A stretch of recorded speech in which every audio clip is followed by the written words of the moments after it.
சொல்லலாமா வேண்டாமா, நம்ம சொன்னோம்னா அந்த பொண்ணு ஏற்றுக்குருவாங்களா ஏற்றுக்கலையான்னு தெரியலையே அப்படின்னு ஒரு தயக்கத்துடன் நீங்கள் உங்களுக்கு பிடிச்ச ஒரு பெண்ணை விரும்புகிறீங்க அப்படின்னா, அல்லது உங்களுக்கு பிடிச்ச ஒரு ஆணை நீங்கள் விரும்புகிறீங்கன்னா, இந்த புரட்டாசி மாதம் 20ஆம் தேதிக்குள்ளே உங்களுடைய காதலை நீங்கள் என்ன பண்ணலாம், வெளிப்படுத்தலாம்.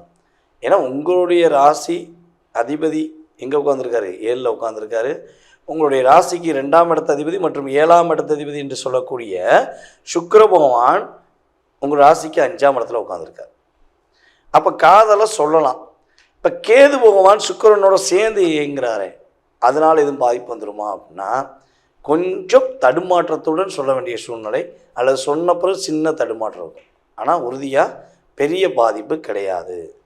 இது இளைஞர்களுக்கும் நம்முடைய குழந்தை, அதாவது பெண் குழந்தைகளுக்கும் சொல்லுவேன். ஓகேவா?